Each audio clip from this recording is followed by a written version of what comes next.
nama Tuhan. Silakan duduk Bapak Ibu yang dikasih Tuhan. Terima kasih buat tim yang luar biasa, WL Singer pemusik yang dahsyat, tamborin yang luar biasa. Terima kasih yang membawa kita dalam pujian dan penyembahan. Amin. Shalom Bapak Ibu. Puji Tuhan. Terima kasih buat Ibu Gembala. Ya, ini dari gabungan ya.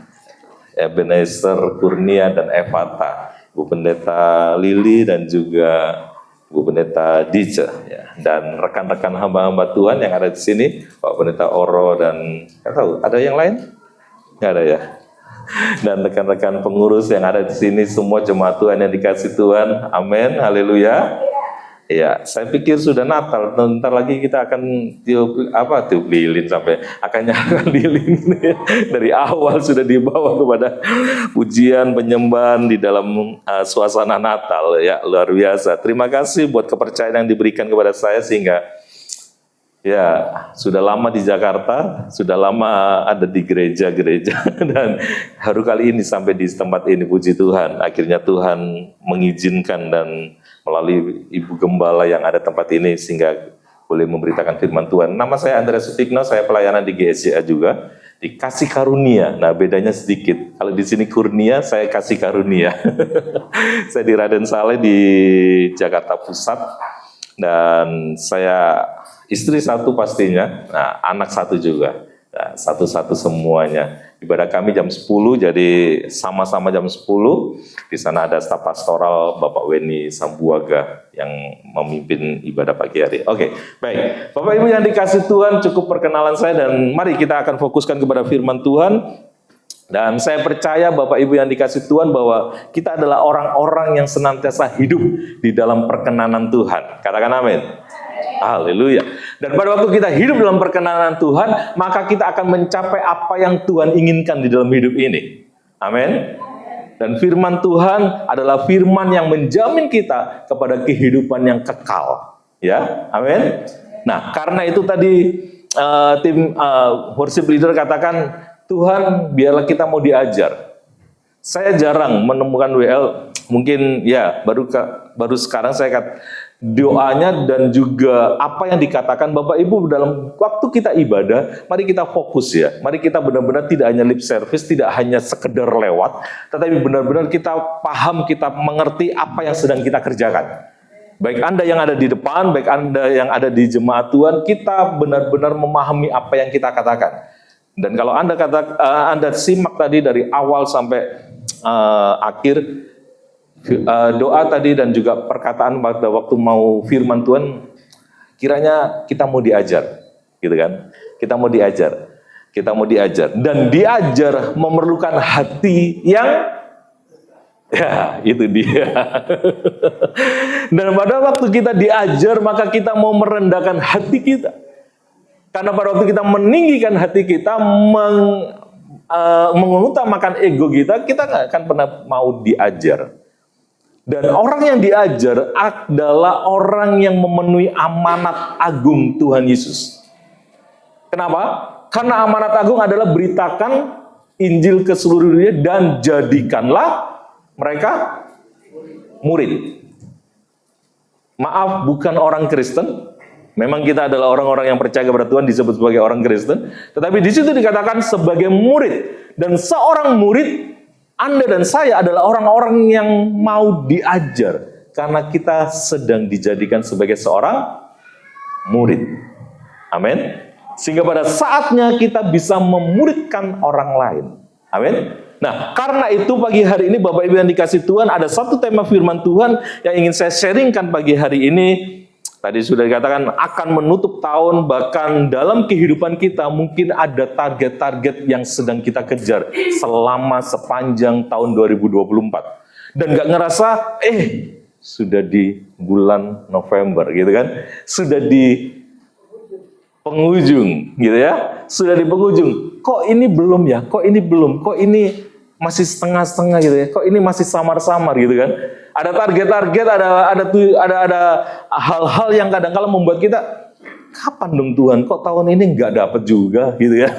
Kok tahun ini nggak ada perubahannya gitu ya? Tetapi Bapak Ibu yang dikasih Tuhan, sadarkah kita bahwa setiap hari di dalam hidup ini kita harus menemukan kehidupan kita Kita harus membawa hidup kita kepada sebuah target yang Tuhan inginkan di dalam hidup ini. Amin. Yang namanya adalah kodrat ilahi. Mau diajar, amin Bapak Ibu? Karena tadi sekali lagi saya suka dengan kata-kata yang diucapkan oleh Welly, ya, biarlah kita mau diajar gitu ya. Dan firman Tuhan yang biasa, yang Tuhan percayakan kepada saya itu lebih banyak sifatnya pengajaran. Nah, kodrat ilahi. Oke, kita akan melihat terlebih dahulu Bapak Ibu di dalam firman Tuhan di dalam 2 Petrus 1 ayat 3 dan 4. Cukup 2 ayat saja. Jadi setelah 2 ayat ini Bapak Ibu boleh tetap ada di ayat di handphone yang Bapak Ibu, tetapi jangan menjelajah ke seluruh dunia. Dengan satu ini bisa menjelajah ke seluruh dunia kan.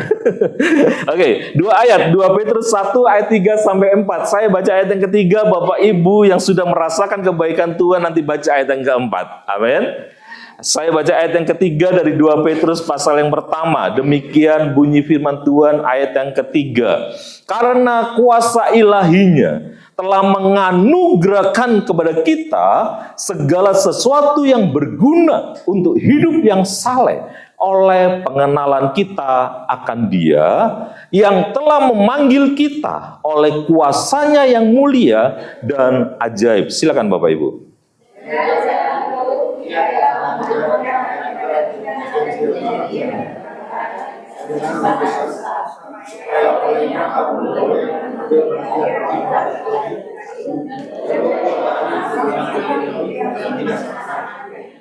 Amin, haleluya. Terima kasih buat orang-orang yang merasakan kebaikan Tuhan. Jadi setiap kita yang sudah bersuara tadi merasakan kebaikan Tuhan. Amin. Nah, oke. Sebelum saya sharing lebih lanjut, kita mari kembali ke yang pertama. Ya, di sini. Apa sih yang dimaksud dengan kodrat? Kita kadang-kala, ya memang kodrat saya seperti ini Bu, gitu kan. Ya kodrat saya memang seperti ini Pak, gitu kan. Udah nggak bisa lagi, ini kodrat saya, gitu kan. Saya orangnya begini, gitu kan. Nah itu bermasalah gitu. Kalau kodratnya, kalau apa yang dia lakukan sesuatu hal yang negatif. Tetapi kodrat itu di dalam KBBI, di dalam Kamus Besar Bahasa Indonesia, arti kata kodrat adalah hal-hal yang melekat pada seseorang sejak lahir. Bukan yang dilekatkan orang lain. Jadi hal-hal yang ada sejak lahir di dalam diri kita, itu yang dinamakan dengan namanya kodrat. Itu sesuatu hal yang sudah nempel sejak lahirnya. Makanya tadi saya katakan di depan bahwa, Pak udahlah, memang kodrat saya begini. Saya orangnya begini, gitu kan. Sesuatu hal yang seakan-akan dia sayang dan nggak mau berubah. Tetapi sebenarnya di dalam Kristus kita adalah ciptaan yang baru. Amin. Nah, sekarang yang saya ingin bawakan kepada Bapak Ibu adalah kodrat ilahi. Bukan sesuatu hal yang hanya melekat pada waktu lahir, tetapi pada waktu kita percaya kepada Yesus. Ya kan? Sampai dia mau lahir ke dunia. Ada sebuah kodrat yang Bapak Ibu harus kejar dan harus genapi dalam hidup ini, yang namanya kodrat ilahi. Jadi artinya begini Bapak Ibu, saya menjadi orang Kristen puluhan tahun, saya menjadi pelayan Tuhan, saya menjadi orang-orang yang semangat, yang menyala-nyala dengan Tuhan, tetapi biarlah semuanya itu membawa kita kepada penggenapan bahwa kita adalah orang-orang yang sedang mengejar kodrat ilahi. Nanti saya akan panjang lebarkan lagi. Oke. Kita masuk dalam PowerPoint yang kedua. Kuasa ilahi. Tadi dikatakan firman Tuhan ayat yang ketiga, karena kuasa ilahinya. Karena kuasa ilahinya. Boleh next? Karena kuasa ilahinya. Jadi pada waktu Yesus turun ke dunia, dia lahir, dia menyelamatkan kehidupan kita. Karena apa? Kuasa ilahinya. Ada sesuatu hal yang dahsyat Bapak Ibu dalam hidup kita. Ada sesuatu hal yang luar biasa. Boleh diklik?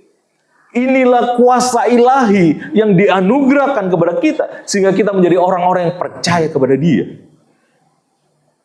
Pada waktu Tuhan menciptakan Adam dan Hawa, Dia diciptakannya. Kenapa mereka menjadi hidup? Karena ada Roh Allah yang dihembuskan. Ya kan? Kalau nggak ada roh Allah yang dihembuskan, mereka nggak akan menjadi orang yang hidup. Seberapa besar kita sadari bahwa apa yang ada dalam hidup ini, itu karena kuasa Tuhan yang ajaib. Haleluya. Itu karena kuasa Tuhan yang mulia, yang diberikan dalam kehidupan kita, sehingga kita menjadi orang-orang yang percaya kepada Kristus. Sehingga kita tidak hanya melekat dengan kodrat manusiawi kita, tetapi ada kodrat ilahi dalam hidup kita. Dan itu yang harus lebih dari kodrat-kodrat yang ada dalam hidup ini secara manusiawi. Amin. Haleluya. Jadi sesuatu yang jasmani itu adalah sesuatu hal yang bisa ditutupi atau bahkan dihancurkan atau bahkan dihapuskan. Bahkan akan ada sesuatu keubahan. Karena ada kodrat ilahi yang ada. Amin. Nah, kuasa ilahi itulah yang menganugerahkan tadi ya. Hidup kita memang anugerah, itu sudah kita kenal dan sudah kita percaya. Terima kasih Tuhan buat anugerah-Mu pagi hari ini. Terima kasih Tuhan, aku boleh bernafas pagi hari ini. Tetapi yang ingin lebih saya tekankan adalah yang kedua. Kuasa ilahinya yang memanggil kita adalah kuasa ilahi yang memberikan anugerah.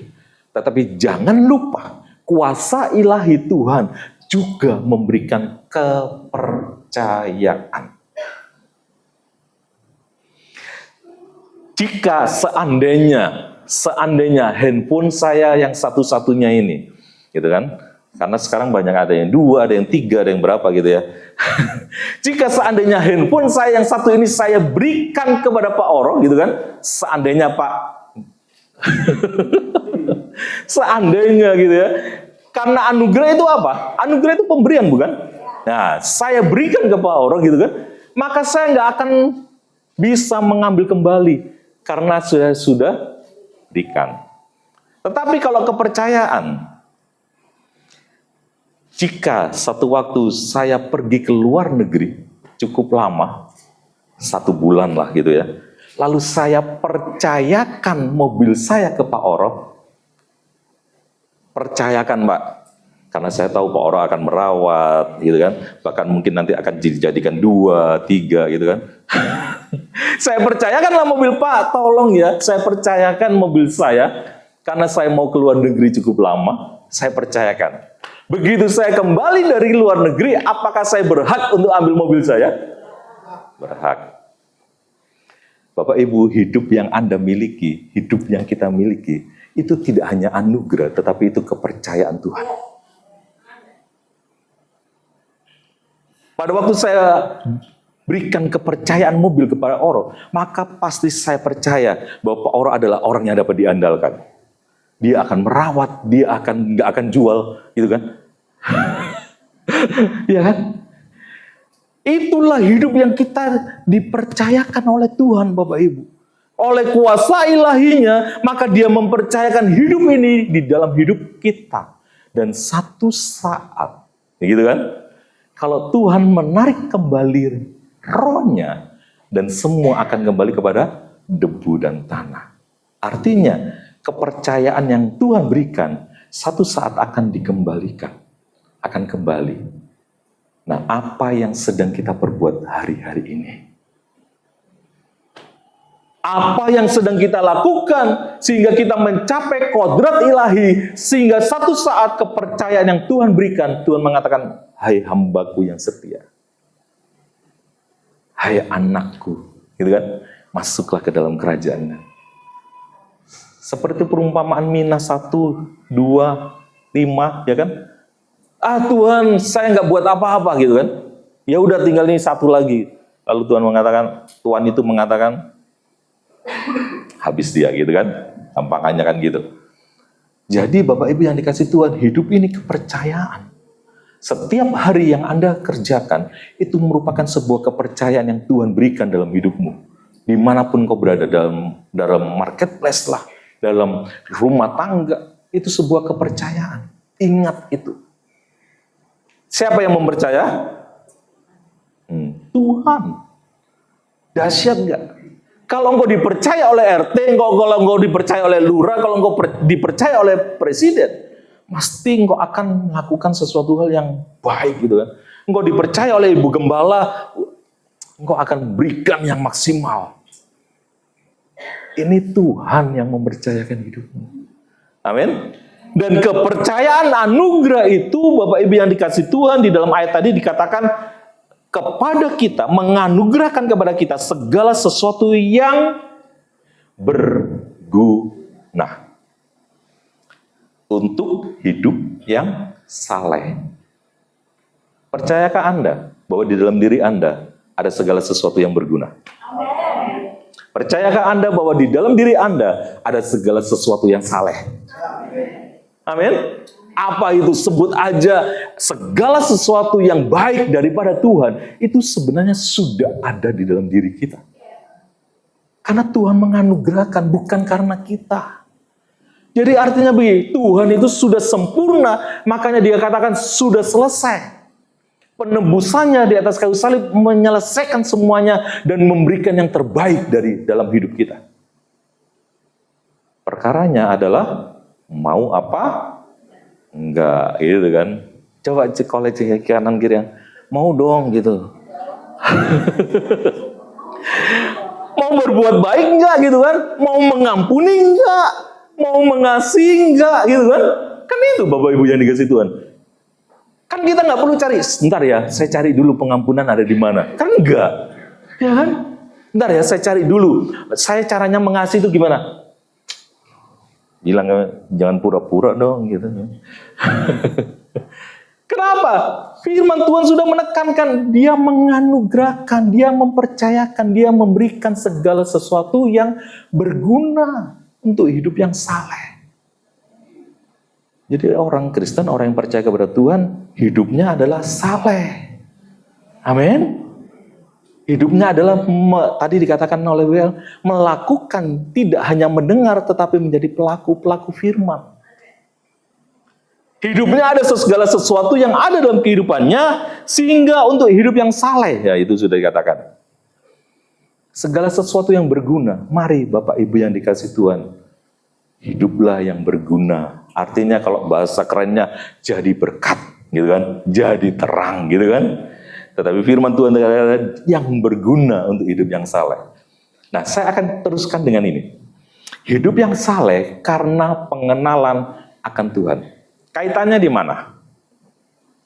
Bapak Ibu, kalau baca firman, coba untuk minta Roh Kudus menerangi sehingga dibukakan hal-hal yang ada. Dikatakan firman Tuhan tadi, menganugerahkan kepada kita segala sesuatu yang berguna untuk hidup yang saleh oleh pengenalan kita akan Dia. Oleh pengenalan kita akan Dia. Jadi Bapak Ibu yang dikasih Tuhan, Anda yang mengejar kodrat ilahi, diberikan kuasa yang besar, sehingga kita bisa mengampuni, sehingga kita bisa mengasihi, sehingga kita bisa menjadi berkat buat orang lain, untuk yang berguna, untuk hidup yang saleh. Itu tandanya engkau mengenal Tuhan. Oleh pengenalan kita akan Dia. Jadi apa yang Anda lakukan, apa yang saya lakukan, apa yang kita lakukan, sesuatu hal yang sesuai dengan kebenaran firman Tuhan, itu bukan karena sok jagonya kita. Memang dia orangnya murah hati. Memang dia orangnya baik, supel. Orang lain boleh melihat seperti itu, tetapi mari kita sadari, saya lakukan senyum, saya lakukan membantu Anda, saya lakukan mengampuni Anda, karena saya adalah orang yang mengenal Tuhan. Sehingga bukan tuntutan hukum Taurat, tuntutan pendeta, tuntutan suami, tuntutan istri, tuntutan siapapun. Tetapi karena kita mengenal Tuhan, maka kita mengampuni, kita mengasihi. Amin. Besar gak sih Bapak Ibu? Dahsyat gak? Amin.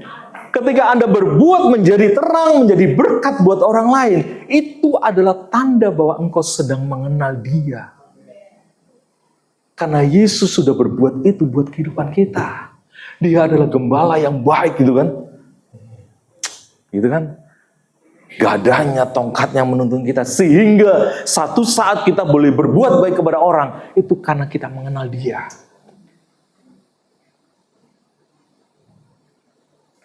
Jadi bukan sekedar sesuatu hal yang hanya, ya udahlah biasa.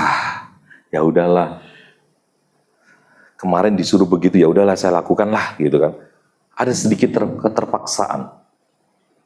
Kok kamu lakukan? Ya itu kan karena disuruh sama pendeta yang itu kemarin yang khotbah gitu kan. Disuruh sama mama, disuruh sama papa gitu kan.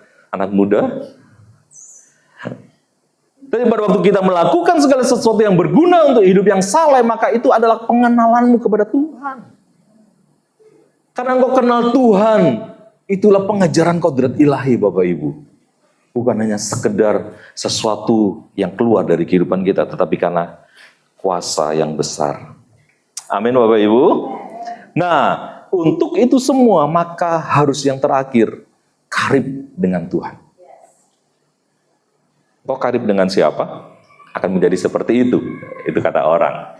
Ya kan? Kata anak-anak muda, engkau gaul dengan apa, engkau akan seperti itu. Gitu kan? Engkau gaul dengan orang-orang yang begitu, engkau akan seperti itu. Kalau kita karib dengan Tuhan, kalau kita dekat dengan Tuhan, kita menjadi seperti Tuhan. Kita menggenapi kodrat ilahi yang ada di dalam kehidupan kita. Amin Bapak Ibu.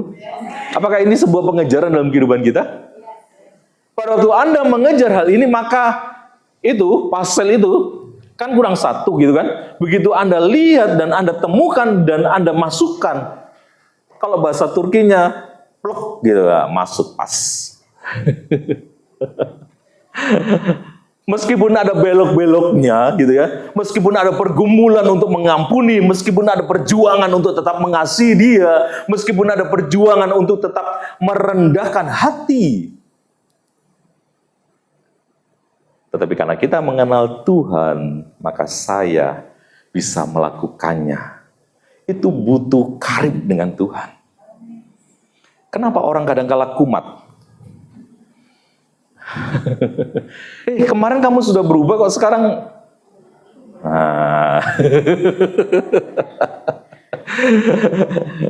Biasanya karena sesuatu hal yang memaksa dia, sesuatu hal yang bukan keluar dari hatinya, bukan karena dia mengenal Tuhan. Tetapi pada waktu dia mengenal Tuhan, maka dia tetap akan mengasihi karena kita tahu Tuhan sudah terlebih dahulu mengasihi kita. Haleluya. Jadi karib dengan Tuhan itu nggak sesusah-susah gimana gitu kan. Wah Pak, saya harus doa puasa dong 40 hari 40 malam Pak. Wah saya harus jadi sekolah Alkitab dong Pak. Enggak. Karib dengan Tuhan adalah bagaimana engkau hidup di dalam mengenal Tuhan dalam kehidupan Anda. Amin. Nah, ini jalan yang mulia, ini jalan yang berharga. Benar? Nah, ayat selanjutnya dikatakan begini, ayat yang keempat. Dengan jalan itu. Itu kan? Ya kan? Ayat yang keempat, dengan jalan itu, Ia telah menganugerahkan kepada kita janji-janji yang berharga dan yang sangat besar. Amin. Biasanya kalau udah begini, aminnya lebih besar. Anda mau menerima janji yang berharga dan mulia dan besar? Amin. Jalannya apa? Ayat yang ketiga tadi. Kan ayat yang keempat dibuka dengan jalan itu, gitu kan? Dengan engkau hidup di dalam anugerah Tuhan, di dalam hidup yang saleh, engkau mengenal Tuhan, engkau hidup dalam pengenalan kepada Tuhan, maka engkau akan dilimpahkanlah janji-janji Tuhan yang mulia dan berharga. Amin Bapak Ibu. Jadi Bapak Ibu yang dikasih Tuhan, pada waktu engkau ingin menerima janji-janji yang mulia dan berharga, maka engkau harus hidup di dalam jalan Tuhan, menepati sebagai orang-orang di dalam kodrat ilahi. Amin. Dan kodrat ilahi itu berbeda, boleh next? Dan kodrat ilahi itu berbeda dengan nafsu dunia atau sistem dunia. Saya akan akhiri di sini. Boleh next lagi, terus diklik aja nggak apa-apa. Dengan jalan itu maka kita akan menerima janji-janji yang berharga dan mulia. Dan kodrat ilahi itu berbeda dengan yang namanya nafsu dunia atau sistem dunia. Di dalam ayat yang keempat yang terakhir, Dikatakan begini, supaya olehnya kamu boleh mengambil bagian dalam kodrat ilahi dan luput dari hawa nafsu duniawi yang membinasakan dunia. Pak, saya kan masih hidup dalam dunia. Iya, tetapi engkau tidak hidup dalam sistem dunia. Katakan amin. Engkau tidak hidup dengan nilai-nilai dunia. Kenapa? Karena firman Tuhan itu binasa semuanya. Tapi seberapa banyak gereja Tuhan mulai masuk sistem dunia, mulai masuk nafsu dunia, sehingga membuat semuanya tidak di dalam perkenanan Tuhan. Karena itu mari pagi hari ini, karena kita mau mengejar kodrat ilahi, jangan hidup dalam sistem dunia. Setiap hari, 24 jam kita menghadapi 3 hal pencobaan yang seperti Tuhan hadapi. Yang pertama apa? Keinginan mata. Yang kedua, keinginan daging, kedagingan. Yang ketiga, lupa semua. Udah mau Natal. Keangkuhan hidup. Keinginan mata, keingin daging, keangkuhan hidup. Iya kan? Mata gitu kan, masuk, dipikirin, dilakukan. Daging, enggak, daging saya ini, gitu kan. Mau saya ini, gitu kan. Siapa emang lu gitu kan? Ini saya gitu. Keangkuhannya mulai muncul. Itu sistem dunia Bapak Ibu. Makanya iblis ingin menghancurkan Yesus melalui itu. Tapi firman Tuhan katakan, ada tertulis. Ya. Jadi karib dengan Tuhan. Jadi Bapak Ibu yang dikasih Tuhan, kalau engkau ingin mengejar kodrat ilahi, maka engkau tidak boleh hidup dalam sistem dunia. Engkau tidak boleh hidup dalam nafsu dunia. Karena itu akan binasa. Keinginan mata, keinginan daging, keangkuhan hidup, semuanya akan menuju kepada kebinasaan. Tapi hiduplah oleh kebenaran firman Tuhan. Amin. Mari katakan kanan kiri ya. Ayo berjuang. Amin. Mari berjuang, tidak hanya masuk terjerumus dalam nafsu dunia, sistem dunia, tetapi kita masuk di dalam kodrat ilahi. Amin Bapak Ibu. Haleluya. Bila jemaat Tuhan di tempat ini, di Kurnia dan juga di Efata, semakin hidup di dalam kodratnya, kodrat ilahi. Amin. Tuhan Yesus memberkati.